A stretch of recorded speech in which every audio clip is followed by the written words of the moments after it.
propósito. E quão importante é a gente conhecer o propósito. Nós vamos falar sobre isso hoje. Propósito da vida, a força da vida é o propósito, né? Há um texto da Bíblia, e eu quero ler com você, desculpa, que diz o seguinte: Jesus declarou: a minha comida consiste em fazer a vontade daquele que me enviou e realizar a sua obra. Presta atenção, é Jesus quem está falando isso, ok? Isso aqui aconteceu naquele período que Jesus está conversando com a mulher samaritana. Não sei quantos de vocês já leram esse texto, mas se não leram, vale a pena você olhar lá em João capítulo 4. Jesus lhes declarou. Então deixa eu explicar. Jesus conversou com a mulher samaritana, é um assunto importantíssimo, eu não vou entrar em detalhes sobre isso agora, mas por que ele está ali conversando com aquela mulher? Porque os discípulos saíram para comprar comida. Quando os discípulos voltam, chegam para Jesus e dizem: Senhor, come, está aqui, compramos a comida. E Jesus aproveita aquele momento para dar um ensinamento. A minha comida consiste em fazer a vontade daquele que me enviou e realizar a sua obra. Vocês não dizem que ainda faltam 4 meses até a colheita? Eu, porém, vos digo: levantem os olhos e vejam os campos, pois estão maduros para a colheita. Ele continua dizendo: quem colhe, recebe desde já a recompensa e ajunta o seu fruto para a vida eterna, para que se alegrem ao mesmo tempo o que semeia e o que colhe. Pois no caso é verdadeiro ditado: um é o que semeia, outro é o que colhe.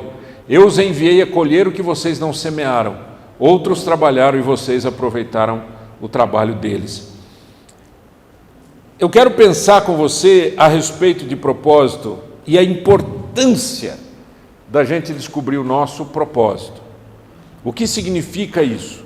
E para isso eu quero dar primeiro 2 exemplos importantes a respeito de propósito. O primeiro exemplo é do Lev Tolstói. Não sei quantos de vocês já leram alguma obra dele, ou chamado também Leon Tolstói, né? 1828 a 1910. Imagina ele, do século XIX. E ele teve uma vida muito interessante, a vida do Lev Tolstói, porque ele iniciou a vida dele, nasceu numa família ortodoxa russa. E ele viveu um pouco daqueles rituais da igreja. Não sei quantos de vocês já viram o ritual ou os rituais de uma igreja ortodoxa, né? São muito fortes os rituais. Só que chegou um determinado momento em que ele descobriu, né, que aquilo não tinha sentido para ele. Ele conta que um dia o irmão dele chegou para ele e disse assim: olha, sabe o que eu aprendi na escola hoje? Que Deus não existe. Feliz da vida. E aquilo acabou rompendo esse rapaz com o cristianismo, e ele passou a viver para ele, etc. Um moço muito inteligente, muito culto, estudando muito, escrevendo bastante, e ele se tornou então um escritor famoso. Foi para a guerra da Crimeia, ali na Ucrânia, e ele escreveu basicamente muitos livros, mas um dos livros é Guerra e Paz, e o outro é Ana Karenina. E ele trabalha um pouco dessa situação, etc, etc. Muito bem. Foi ficando famoso. Quando ele chegou lá para os 50 anos, ele parou e pensou: para que serve a vida? Olhou ao redor dele os outros escritores, só orgulho, ego. Olhou para ele onde ele morava, tinha bens, tinha a terra dele, onde ele plantava, onde ele colhia, onde ele ganhava dinheiro também. Ele disse: para que serve a vida? Qual o objetivo da vida? E isso foi uma crise muito intensa que ele viveu, uma crise muito intensa. E ele escreve num livro chamado Uma Confissão, ele diz assim, que ele fez muito esforço para não se matar, para não pendurar o pescoço numa corda, ou para não dar um tiro na cabeça, de tanto desespero que entrou no coração dele. E nesse período de busca, ele foi fazendo essa busca toda, tentando racionalizar as coisas. Mas ele deixou a fé de lado, até o momento em que ele se lembra da fé em Deus. Porque para ele a fé era contrária à razão. Como ele era muito intelectual, para ele a razão e a fé não conversavam. Mas chegou um determinado momento em que ele diz no livro: viva descobrindo Deus e não haverá mais vida sem Deus. Interessante. Viva descobrindo Deus e não haverá mais vida sem Deus. E ele tem um retorno a Deus, um retorno porque ele começa a descobrir o seu propósito. Ele diz assim: como era antes, assim é agora. E disse a mim mesmo: basta conhecer Deus para que eu viva. Basta esquecer, não acreditar em Deus, que eu começo a morrer. É muito bonito isso tudo, é uma história muito bonita, a história de Lev Tolstói. Vale a pena vocês lerem um pouquinho sobre ele. O segundo personagem que eu quero trazer nasceu 5 anos antes da morte do Lev Tolstói, ou nasceu 5 anos antes da morte, que é o Viktor Frankl, ou Frankl, que é um psiquiatra, ou foi um psiquiatra, morreu em 97. O Viktor Frankl, ele passou pelo campo de concentração. Ele já era médico nessa época, perdeu os pais no campo de concentração e tudo.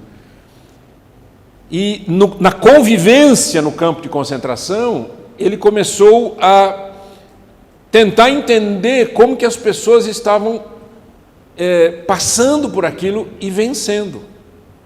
Porque ali no campo de concentração, ou o cara morria de tiro na cabeça e caía numa vala, ou morria na câmara de gás, ou morria de inanição e fome, certo? Quer dizer, mas morria. O campo de concentração era horrível. Milhões de pessoas morreram em campo de concentração.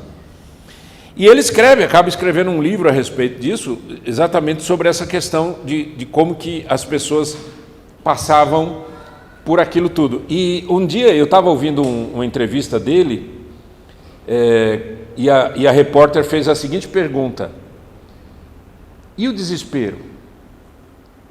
Que é uma questão de campo de concentração, morte, gente morrendo, o forno aceso o tempo todo, né? Tirava da câmara de gás e jogava no forno. Aquilo dia e noite, pegando fogo, né? Matando, queimando as pessoas, etc. E ele disse: o desespero. Ele disse assim: desespero para mim é uma fórmula. E aí ele fala em inglês, ele diz que D de desespero é igual a S menos M. Em inglês desespero é igual sofrimento sem significado, meaning, sem significado. Ou seja, quando você não tem um propósito de vida, o seu sofrimento se torna desespero, porque você não sabe para onde vai. Entra em pânico. E ele disse: a maneira de você passar pela adversidade e conseguir vencer é quando você consegue ter um propósito. E o propósito é algo além de você.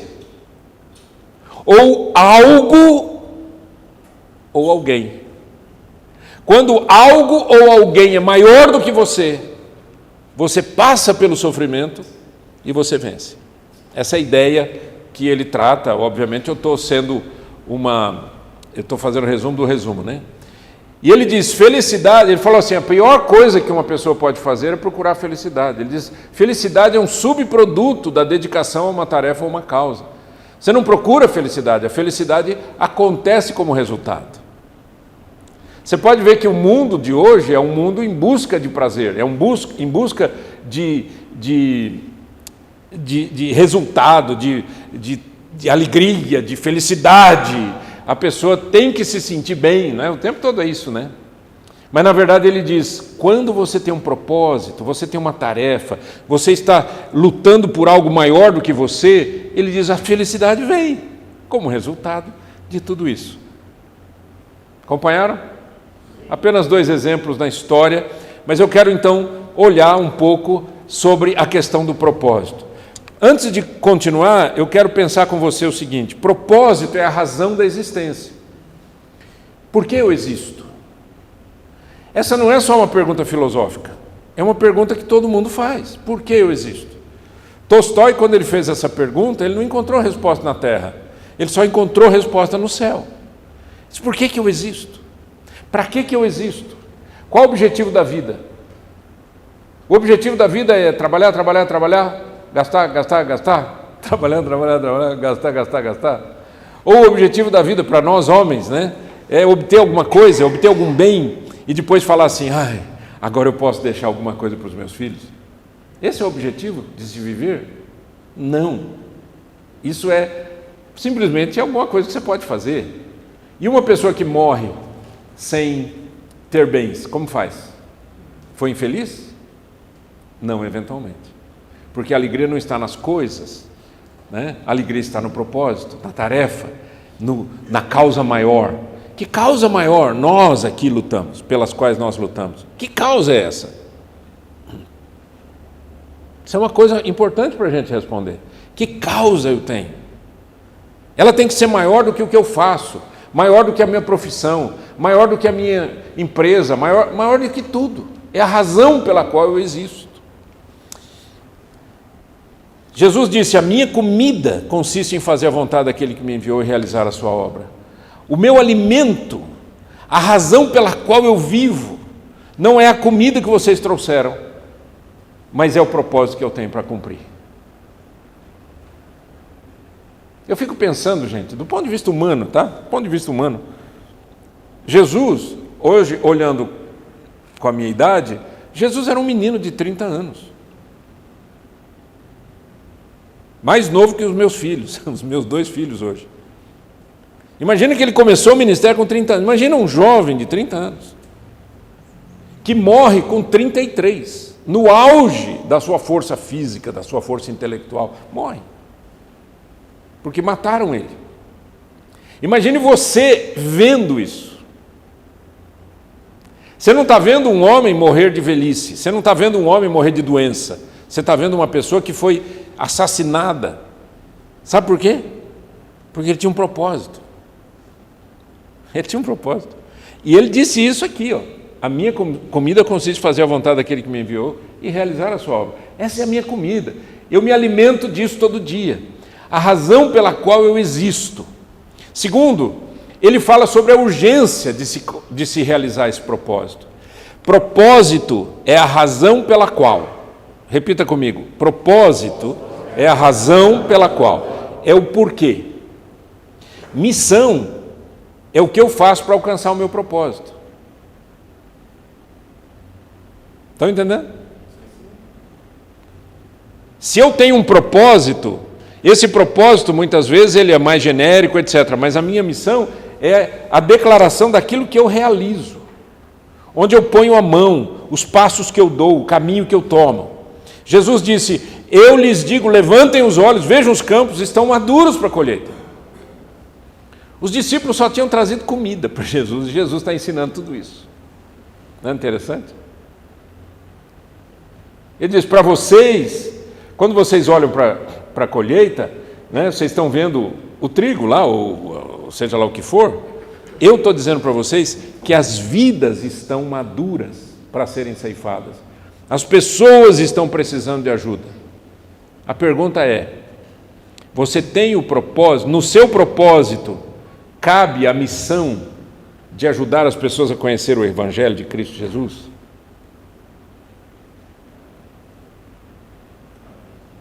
Pensa nisso. Estou dizendo o que você tem que fazer, eu estou só chamando a sua atenção para você refletir a respeito disso.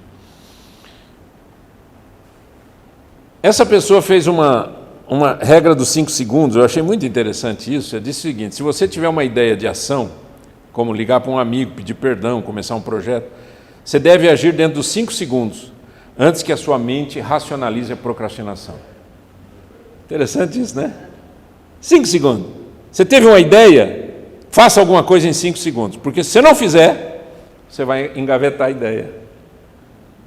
Poxa, eu podia ligar para aquele meu amigo. Se você não ligar, você não liga mais.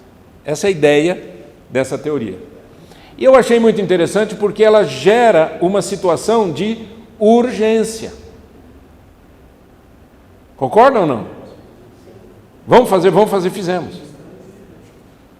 Vamos comprar um projetor, compramos. Se demorasse mais um dia, 2 dias aquela campanha nossa, a gente talvez não chegasse no resultado satisfatório, porque a gente vai deixando para trás, a gente vai jogando fora, a gente vai deixando para depois. Se você tem uma ideia de amar alguém, abençoar alguém, cuidar de alguém, evangelizar alguém, trazer alguém aqui no Palavra de Homem, faça rapidinho, porque senão a sua mente mesmo gera uma procrastinação. Você começa a criar barreiras. Número 3, propósito sozinho é difícil, não é? Ou quase impossível.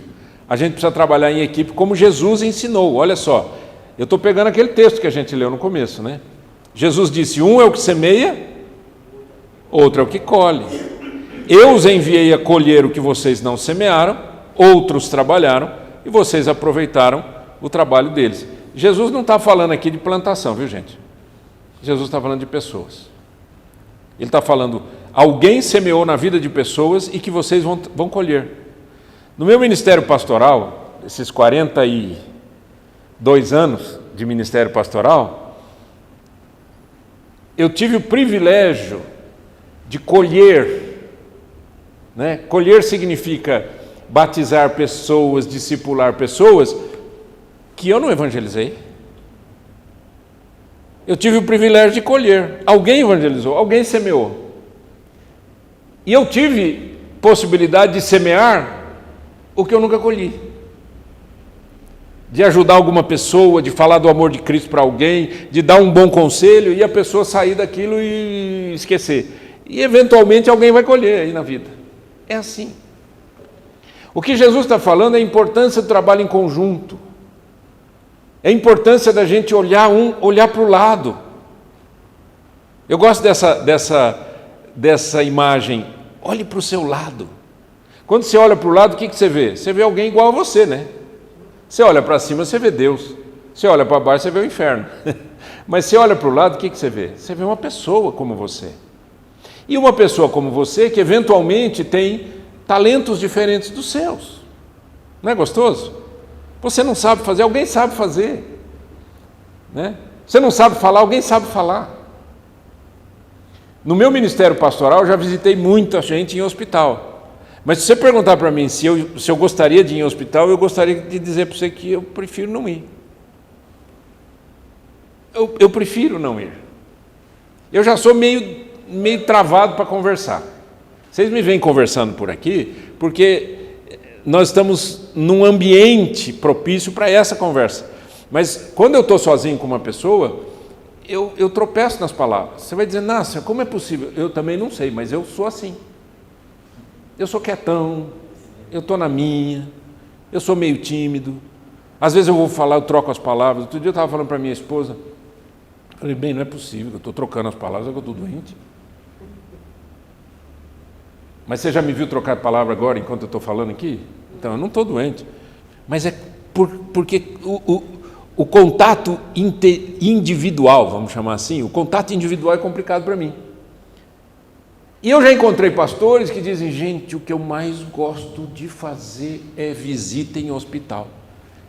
Eu digo, glória a Deus, que o doente não vai ficar sozinho, porque se depender de mim, coitadinho, ele vai ficar meio sozinho. Mas, graças a Deus, tem alguém que gosta. Não é bonito isso, gente? Tem gente que faz uma coisa, tem gente que faz outra. Mas o que a gente precisa? A gente precisa trabalhar em conjunto. A gente precisa trabalhar juntos. Palavra de homem aqui não existe sem vocês. Sim ou não? Senão ia ficar eu e o Murilo aqui. Que a gente começou juntos. Já pensou eu e o Murilo? Eu falando para ele falando para mim, batendo um papo. E aí, Murilo, vamos comer um franguinho? Vamos. E agora, o que a gente faz? Vamos orar, vamos embora. Alguma coisa assim, né? Mas você veio. E você não veio sozinho, você trouxe alguém. Né? E se você não trouxe alguém, fica aí a dica. Hashtag fica a dica. Fica a dica para você trazer seus amigos, trazer pessoas queridas. Né? Nós não estamos falando nada de ruim aqui, só estamos falando coisa boa. Olha que importante que é você ter propósito na vida. Eu acho que a gente tem que ter a mentalidade do construtor de catedral. Vocês já ouviram, talvez, essa ilustração. O construtor de catedral da Idade Média, ele sabia que ele estava construindo alguma coisa que ele não veria o resultado. Que demorava 100 anos para construir um prédio daquele, todo trabalhado, detalhadamente, imenso, altíssimo, sem as ferramentas que nós temos hoje, sem gruas, sem os instrumentos que a gente tem e sem a inteligência que a gente tem hoje. A inteligência no sentido de técnica, etc. Mas eles construíam catedrais. Por que eles construíam catedrais? Porque eles sabiam que estariam deixando um legado. Em época que a gente vive hoje, que é a época tudo muito rápido, tudo extremamente rápido, tudo tem que ser muito rápido, a gente não dá valor para legado, a gente não dá valor para aquilo que a gente vai deixar lá na frente. Se você pensa em deixar legado, eu quero parabenizar você. Mas se você só pensa agora, você não constrói catedral. Não constrói. Plantador de tâmaras, né? Eu não entendi. Plantador de tâmaras. Pronto, plantador de tâmaras, que demora quanto tempo? 80 anos para frutificar a tamareira. Na nossa igreja, se você quiser ver um pé de tâmara, uma tamareira, vai na nossa igreja, Igreja Cristã Trinity, tem um pé lá, tem umas frutinhas lá. Uma vez carregou, estava toda amarelinha, depois eu acho que os passarinhos levaram embora. Mas, de alguma maneira, alguém chegou e falou, é uma tamareira. Eu falei, mas tamareira não demora? Demora, eu não sei quem plantou, mas de alguma maneira nós estamos colhendo, ou pelo menos vendo o fruto. Você já descobriu o seu propósito de vida? Veja bem, eu não estou perguntando se você já descobriu a sua função profissional. Ok? O que você faz? O que você faz, o que eu faço, é passageiro, é o nosso trabalho. Né? Mas o propósito, ele não termina.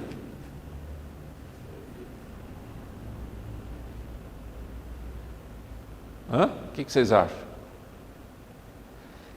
Ô pastor, quando é que termina então meu propósito? Ele não termina, mas tem algum momento que termina? Tem, quando você morre.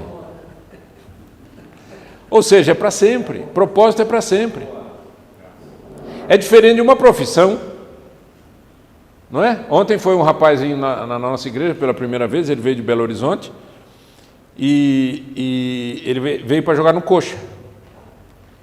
E eu até falei para ele, você me perdoa, eu sou ruim demais de futebol, não tenho a mínima ideia do que vocês estão falando, mas ele veio para jogar no Coxa. Mas é um menino.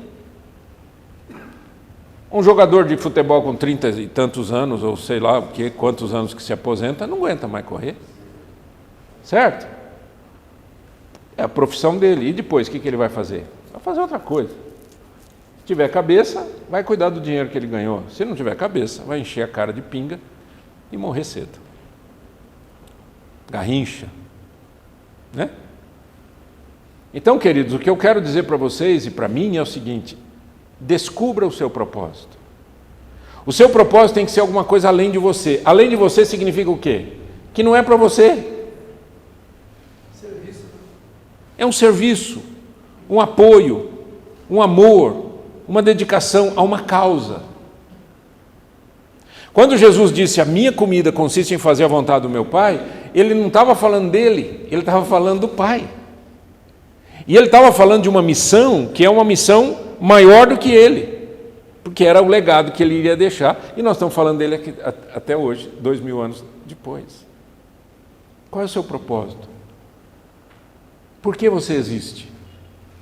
O que você está fazendo aqui na Terra?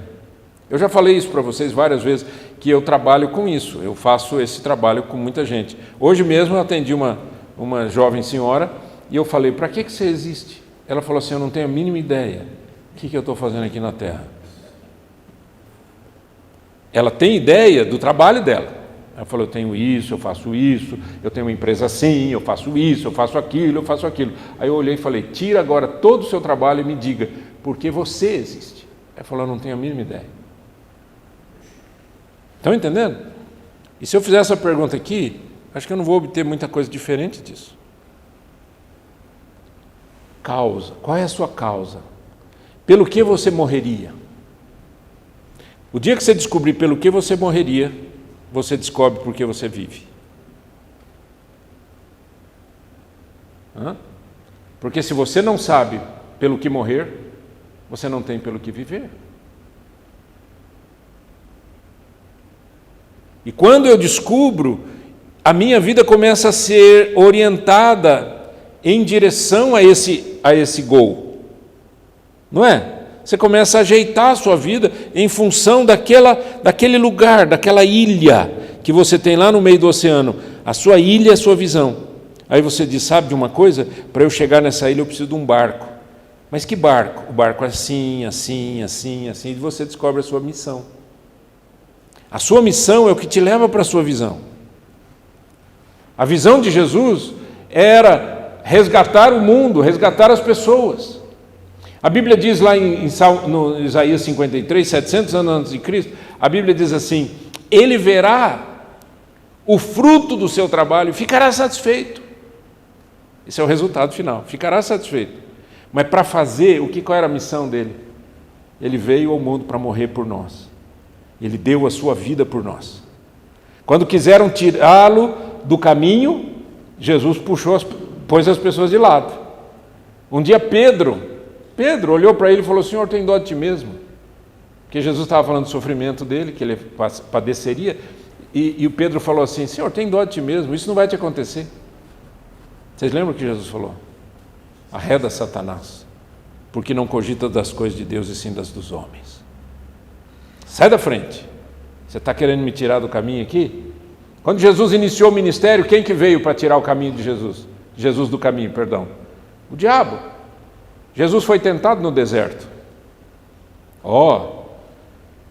Você não é Deus? Manda que essas pedras se transformem em pães. Você está aqui jejuando, deve estar morrendo de fome.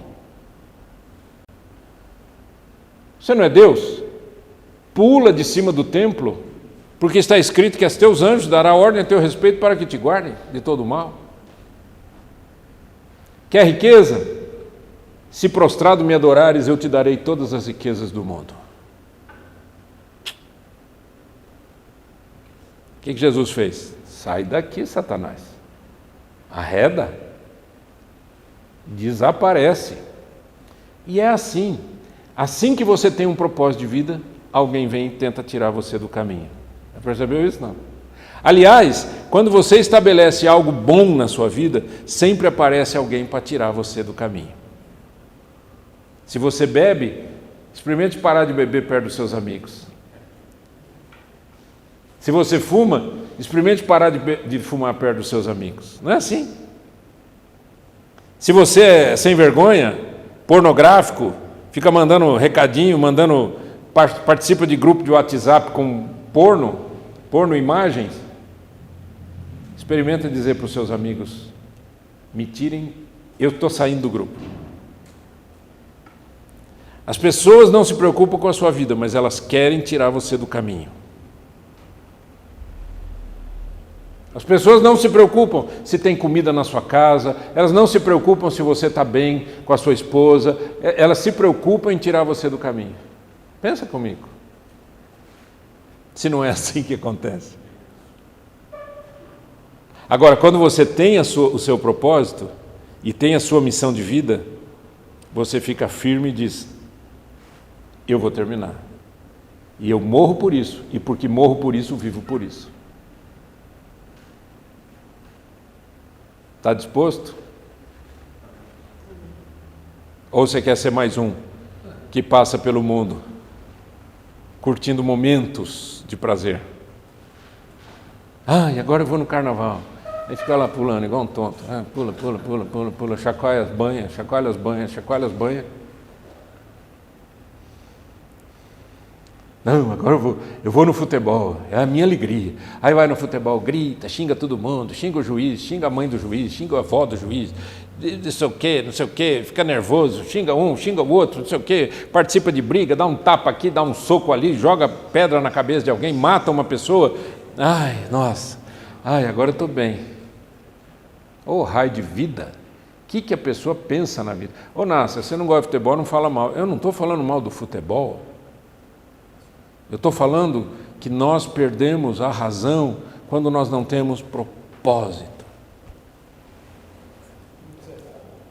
Quando a gente não tem propósito, quem somos, pelo que vivemos e pelo que morremos. Vamos ficar em pé?